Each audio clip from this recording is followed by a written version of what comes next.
All right, guys, let's go ahead and do it. Monday market coin report for the week ending October 25th, 2020 has been delivered to you ahead of schedule, just in time for your guys' either Sunday night, late night kind of matinee, or maybe if you're getting the old car, heading to work, okay, you got a little something to listen to, but yeah, this thing is just off the chain. And when I mean thing, I mean the market, man. The market is just incredible. Not just for modern coins, but I would say just about every important U.S. coin in numismatics are coins that, no doubt about it, are being scooped up in some form or capacity. Whether it's as a hedge or an investment or something like that, or maybe some of these collectors are adding to their portfolio of other cool coins, or perhaps maybe to bolster that registry set. We have a number of coins that certainly fit all of those marks, and we're going to talk about them today. So what exactly is the Monday Market Coin Report? If you're brand new to the series, this is a report that I do every week. It's either going to drop on a Sunday night, first thing Monday morning, whatever. But it pretty much recaps all of the most notable post-1900 modern U.S. coins, or maybe currency, that have sold for the previous week. It's all based off of some of the most notable auction formats and sites going on out there, like eBay, Great Collections, Heritage, Legend Auctions, Stack's Bowers, David Lawrence, you name it. If there's anything worthwhile talking about, it will be brought up on the report. Okay, the only, again, stipulation, all coins are post-1900, which effectively makes it the modern age of U.S. coin collecting. Okay? So generally with these reports, all coins are graded, and it's going to feature generally top pop grades, some of the highest, most desirable grades out there in the marketplace, or perhaps it's a notable variety that, just commands a lot of attention in the secondary market. It will be in full display here today. All right, so we're going to go ahead and jump right in. We have one notable eBay sale from earlier today. So this is a sale from October 25th. If you guys are watching this much later in the week, this is a sale from the day I did this Monday market report. And let's go ahead and jump right in to the eBay sale. This is one of the most desirable type coins out there, US type. It's the 1917 Type 1 Standing Liberty Quarter. Okay, this one is a naughty girl version. It's got the exposed breast right here.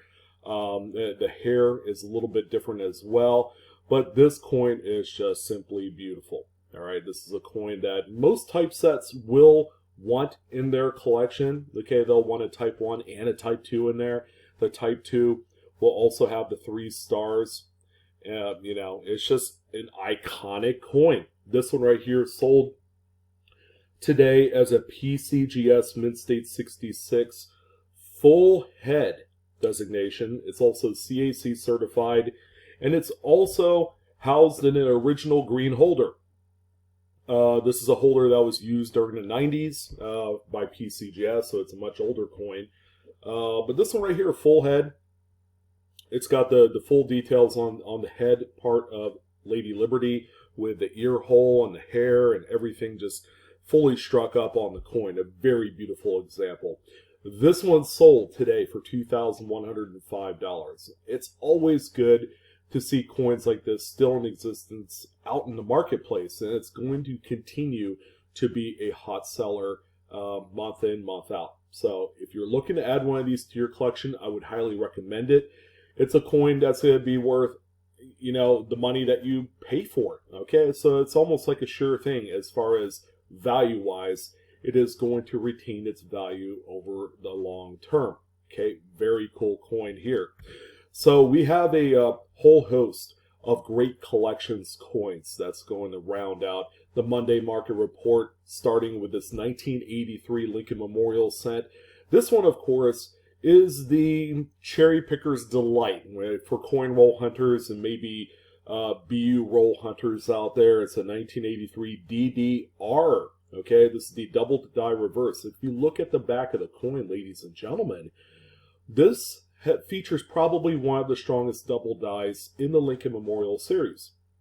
What makes this one spectacular is the fact that it's on the reverse. Okay, so it's not competing as much as, against, say, the 69S DDO or the 72 or a few other dates. This one is kind of in a league all of its own. Now, there are lower graded examples that can be had for a few $100. It's a very, very nice coin, and one in which everybody just wants to cherry pick one of these in their change. This one, however, is a top graded NGC Mid-State 67 full red, and this one sold this evening for $1,811.25. Now, comparatively, if this was a Mid-State 67 red in a PCGS holder, this coin would be worth about $1,000 to $1,200 more. That's just the desirability in the marketplace for the holder difference. So just so you know. The next coin that we have here is a 1971S Lincoln Memorial Cent. This one indeed is a proof coin. So this is going to be a quick little lesson for a lot of you out there that really don't pay a whole lot of attention to proof sets and that sort of thing. There are some hidden gems in these proof sets. This is one such coin right here. This is the Double Die Obverse FS102 in the Cherry Pickers Guide variety. Okay, if you guys need more clarification or if you want close-ups of the actual doubling on this coin, I personally invite you to check out a few sites. The first one is coppercoins.com. All right, that's Chuck Daughtry's site. It's just fantastic. It'll have all of the devices up close, along with some of the markers that you'll need to know about. Okay, another one is doubleddie.com. That's another fantastic website as well. Now this one right here, what makes it extra special is just the overall preservation of the grade. It's a PCGS Proof 68 full red example. This one is also a cameo designated coin, so it's got some really nice frosting. And then some of the nice darker fields, as you would expect for a coin of this period. However, from about 50s all the way up into the early 70s, getting cameo contrast on some of these coins can be a little bit difficult, and that's what makes this one just kind of like the top end coin on the list. This one right here sold for $1,932.60. So make sure you check out your proof sets. Alright, so this one that we have here is, no doubt about it, a registry set purchase. Okay, so a registry set is a compilation of coins. Generally, they're going to be of the higher end caliber, some of the top pop coins. And it's a grade points based system. Okay, so PCGS has a registry, and so does NGC, the other grader. All right, so people go out of their way, to find some of the finest graded coins for a specific date or mid-market. They put them all together, and it's really more for bragging rights. They want to be at the top of the leaderboard, so they'll buy things like this and pay what probably you and I would consider to be way too much money for what the coin is. However, this one is a PCGS Mid-State 67 Plus full red example, and this one sold for $1,631.25. Keeping in mind that Denver struck Lincolns during the 50s generally has really nice strikes. Okay, so compared to, say, a Philadelphia coin of the same date, that coin probably would sell for about twice the amount of money in this same grade. So that's kind of like the expectation when it comes to Denver minted coins. They are just much more better looking. Same with San Francisco. What we have here is a 52S Lincoln Wheat Cent. Okay, again, this is another registry set purchase for the person that needs it. Okay, and this one is a PCGS Mid-State 67 Plus full red. It's also CAC certified, unlike the previous coin. This one right here is sold for $1,294.88. Strikes are absolutely beautiful for San Francisco minted 50s coins. This one, no doubt about it, definitely fits in that conversation of just an absolutely brilliant looking coin. Okay, so this one right here, sold for $1,294 for you tonight. All right, coming back to proof. Okay, 1950 is a very tough year. Okay, a handful of these sets were produced in 1950. Finding one that looks like this is like a needle in a haystack. Okay, so it's an NGC Proof 67 Plus Red Ultra Cameo. So it's got some really fantastic frosted devices offset with it, darker mirrored fields. This one is just an overall beauty. If you're able to find one of these in a proof set from 1950, you have struck gold, my friend. Keeping in mind that proof sets from 1950 to 55 are not cheap. Usually these proof sets are $400, $500, $600, sometimes even higher for a full set. And there's no guarantee that you're going to come away with a cameo or ultra cameo coin. Okay, a lot of them just don't have that. This one right here sold for $4,281.45. We have a few pennies left. Okay, so this one right here is a consummate variety among cherry pickers. It's a 1936 Lincoln Wheat set. This one is a doubled die obverse. This is the Type 1 or the FS101. There's 3 different doubled die obverses for the date that are most notable. There's some even minor ones in the mix too. But this one, as you can see, the date features lots of doubling, so does Liberty. And then even in God We Trust, the motto will feature some pretty nice doubling. This is a really nice early era doubled die. Okay, it's a very desirable one too. Coins as low as fine to VF can be had for about 15-20 bucks if you need an example of this DDO. But this one right here is just a supreme grade version. It's a PCGS Mid-State 66 Plus full red, and it's also CAC certified. And this one, ladies and gentlemen, sold for $10,734.75. That's real money, not for the faint of heart.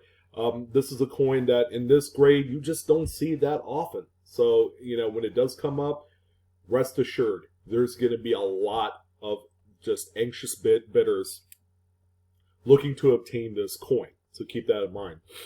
Same with this next coin. Oh my God, the 1922D. Denver only struck 1922s. Okay, not Philadelphia, not San Francisco. So this is kind of like a 1 year type, special coin. Now, these coins were heavily circulated. We gotta, consider the timeline in which these coins were released. The Great Depression was a real thing. People were not hoarding their money. They needed to spend it to be able to afford food and clothes for themselves and their family. So finding one in this particular grade that's not a 22 plain, okay, that's like the key date of the Lincoln Cent series. This one has a full mint mark, ladies and gentlemen. PCGS graded Mid-State 66 Plus full red, CAC certified. Usually the coins of this era, leave a lot to be desired in the luster department, and sometimes the full red doesn't look full red on a lot of the newly minted struck examples. This one right here sold for a princely sum of $19,186.88. We had a tremendously stacked amount of pennies and nickels. Okay, so we're going to jump into the nickels with one of my favorite varieties that exists out there in proof sets today, and that's the 1971 missing S mint mark proof nickel. All right, so generally these nickels are supposed to have an S mint mark right about here in this little empty field area.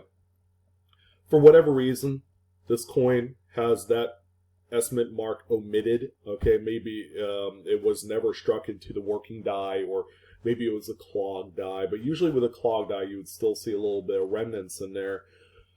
But this one right here is no doubt about it one of the rarities. Okay, and this is a nice little lottery find that you guys can aim for on a relatively inexpensive proof set. This one right here is a PCGS Proof 69 Cameo, so it's got some frost on there. This one sold for $1,648.12. I believe there are 69 Ultra Cameos of this coin floating around out there, and I believe there are also Proof 70s. So keep that in mind. This is kind of like a really nice tier 2 example of a really rare variety out of a proof set. Okay, so we have a 1967 Jefferson Nickel. This one is a special mint set. It's the replacement of proof sets during that era. This one right here is a NGC, Mint State 68. That is a huge grade, ladies and gentlemen, and it's also ultra cameo. Generally with these coins, you don't really have very good cameo contrast on them. A lot of the coins kind of have that healthy mix of a business strike and proof. All right, so finding one with dark fields that look like this is kind of a rarity on these coins.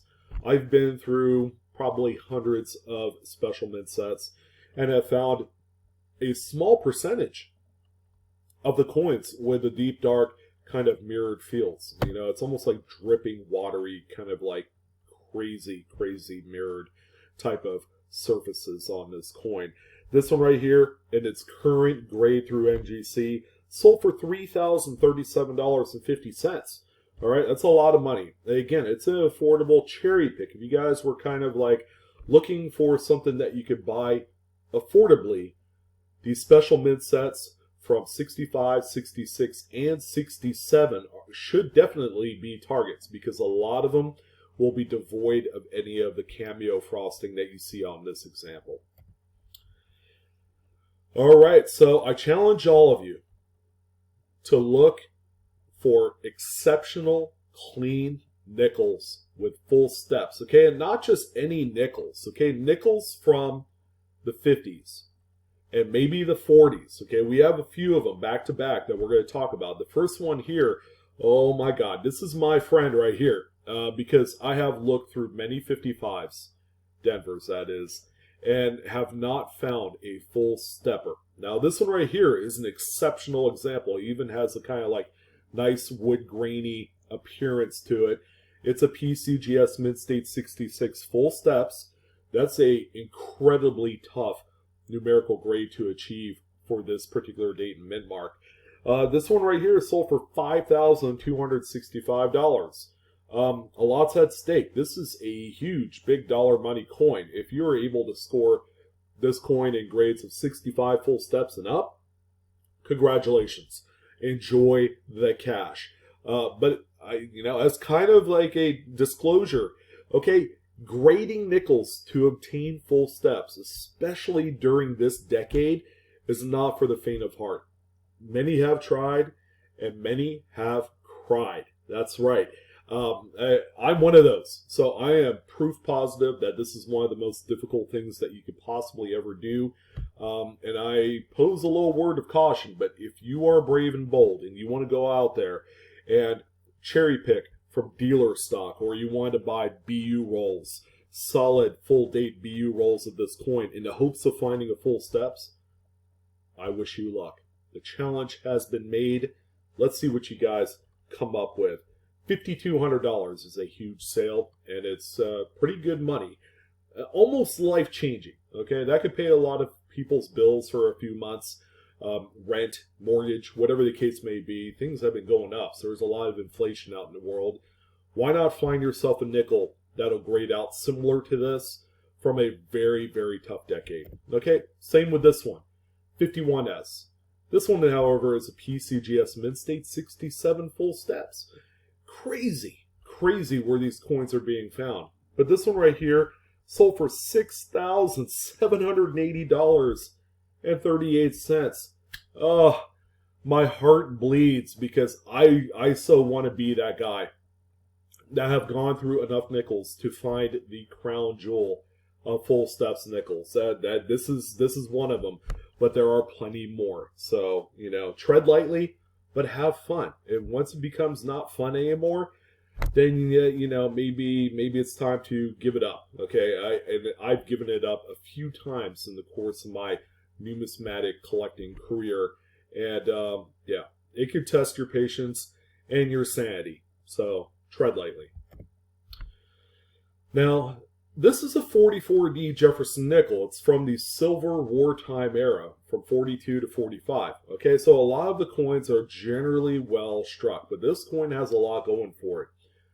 Check out the numerical grade. A Mint State 68? Are you out of your loving mind over here? Full steps, and it's very strong. Okay, the coin even exhibits quite a bit of really nice peripheral toning, a lot of pastel-y type colors. This is such an attractive coin from all fronts that however much it sold for probably is very deserving of that final number. And that number is $5,737.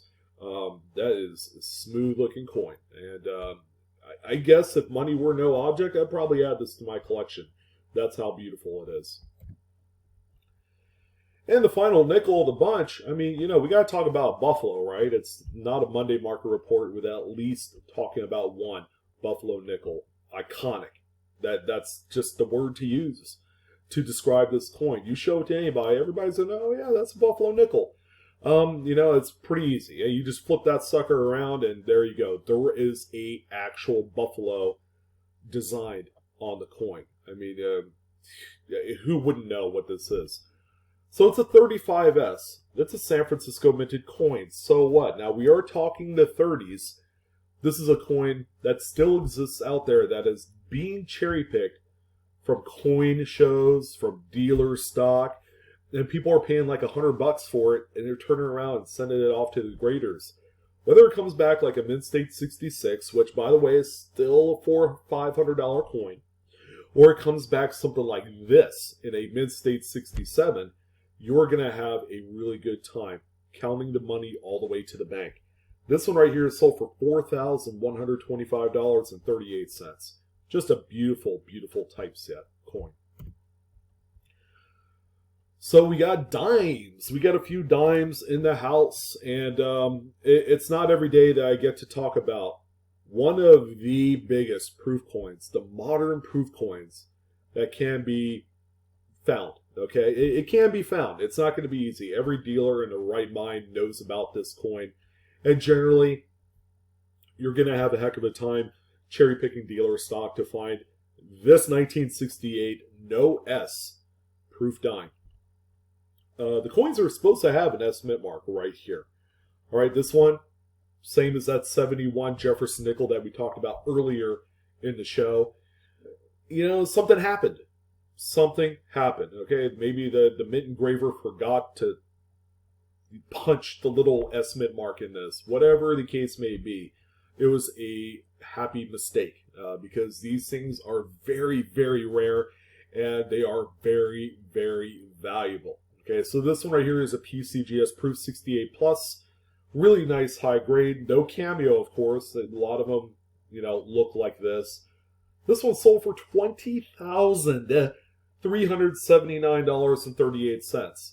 That is a lot of simoleons to count. If I had found this coin and sold it for 20 grand, I would probably get all 20,000, from that from that deposit from Great Collections, and I would say, hey, you know what, give me all 20s, baby, because, I just want to kind of feel in my hand what 20 grand in 20s would feel like because of this coin. Yes, this coin can be cherry-picked, but again, we're talking like some long shot odds here, especially for proof sets that aren't in general populous. Okay, a lot that are out there have been cherry-picked through. So it's really coming down and finding some of the long lost kind of like collections that 2 generations back had collected of these things, and just starting from there, you would be surprised at what kind of hidden gems exist, in someone's collection. It's pretty crazy, but this is a very, very rare and valuable coin. All right, so 2 weeks in a row, we've showcased some pretty fire Roosevelt dimes. Here's another one. It's a 52S. It's a tougher date, but I wouldn't go out and say that it's the toughest date. San Francisco minted Rosies are in a class all its own. Look at this one. It's got some really nice toning, which I feel like probably pushes this one above and beyond, the affordability territory. But check out the grade. It's a Mint State 68 Plus. Okay, and there's no strike designation. It's not even a full torch or a full split band. It's just a straight up 68 plus. So the coin is very clean with a toning. It gives it a few extra bonus points. This one right here is sold for $8,831.25.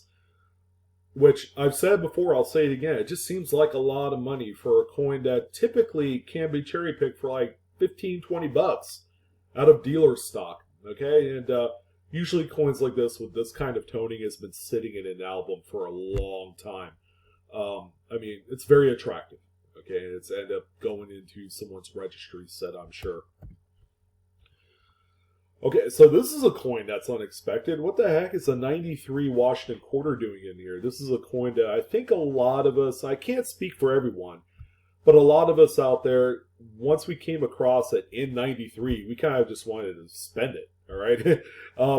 Quarters during the 90s, before the state quarter program came to be, was kind of a forgettable decade of this particular denomination. It's kind of like what the Roosevelt dimes are today. It's very forgettable. Like, you know, it's not something that people go out of their way to collect or cherry pick through for eras or varieties. So this one right here, undoubtedly, high grade. It's going into a registry set. It's mid-state 68. This one sold for $2,927.25. I would hate to wake up a year from now and look at my previous invoice and say that I paid $2,900 for this coin. I probably would cry. But there's an important reason why it sold for so much money, and it's to boost that registry set. So there you go. Okay, so we have a really pretty 62 Washington quarter. This is just a tough coin to grade out. It grades over mid-state 65. But this one kind of went a little bit above and beyond that threshold. We're talking mid-state 67 plus. Now keep in mind, this obverse image is a little bit out of focus, but that's just the way it was on Great Collection site. This one right here, in all of its glory and color and originality, sold for $8,781.75. Keep in mind, these things were minted into oblivion. Any 60s Washington quarter, okay, even though they're silver, has been minted into oblivion. It's kind of like their last hurrah to use up the rest of the silver blanks and planchets and all that great stuff before the copper nickel clad era started. All right, but because of that kind of like bum rush to get all these coins minted, they also forgot about quality control, and that's why that coins of this ilk are very valuable. Is that a lot of them are usually have planchet nicks, or the strike's not that good on them, but this one is just exceptional. And then we're going to end it off to the way that we began. Okay, this is a very common date, Standing Liberty quarter. Now, this is the final year. They didn't make a 31 Standing Liberty quarter or Washington quarter. Okay, the 31 was kind of like the bridge year, kind of like that little cooling off time between the final year of the Standing Liberty quarter and the first year of the Washington quarter. Okay, so this one right here is a very common date, 1930, Philadelphia, no frills. Okay, it doesn't have any special varieties or knickknacks or anything like that. It's a PCGS mid-state 67 plus. Wow, that's huge considering the date. Okay, these coins were not well struck at all. It's also a full head example, so it's got just impeccable design details that are present on this coin. It's also CAC certified, so we got like a couple of like best case scenario things that went into this coin, and I feel like it's only fitting that we ended it off with this because it sold for $19,182.38. I had talked about well over $100,000 in coins on this, and looking at the possibility of how long the Monday market report could be this week, and I said it last week too, the market just all of a sudden exploded, but not just for any kind of like usual modern coins. We're looking at early obsolete stuff, Buffalo nickels, Mercury dimes, Walking Liberty half dollars, which I didn't get to half dollars, and I won't be able to because that's like overkill for the Monday market report. I would probably be 30 deep. But you guys check out the crazy Walking Liberty half dollars that sold on great collections this week. It's going to blow your mind. It's like all of a sudden the floodgates opened and every investor and their mother is out buying up these coins. And they're paying full market plus, plus, plus. That is how crazy the market is. And keep in mind, we are in holiday mode here. This is the time of the year when the numismatics market is a lot more robust than it ever has been. It's been a very unusual year. 2020, I would say, will go into record books as being a page out of the record book that you want to tear out and burn, because it's been it hasn't been as great and gravy for a lot of people, with the virus and all the other madness going on in the world. But we could certainly say this: coins have buoyed the collectibles market as of late, going all the way back to the beginning of summer. It's been incredible. I would encourage you guys, if you guys have the inventory you want to dump, people are paying more money for quality coins. Also keep in mind, like I had said before, diving into grading moderns, anything 1950 and up, is difficult. So I want you guys to take into consideration the time, the effort, the money. All right? You are going to have weary eyes and a weary brain if you go through it without doing your research. So I want to thank you guys for watching this. Hopefully you got a little takeaway from it. The market is just absolutely bonkers. If you have the opportunity to take advantage and make a few bucks, go for it. And I would love to hear your success stories. I'm your host, Sean, with Blue Ridge Silverhound. This was just an enjoyable episode. A lot of great stuff. Don't forget to like, share, and subscribe. Hit that good old bell for instant notifications. All right? Let me know that I care, man. Just go ahead and hit that bell. All right. I want to thank you guys for joining. As always, Coinaholics, we are discovering together. You guys take care. Have an easy Monday, and I will see you on the next one.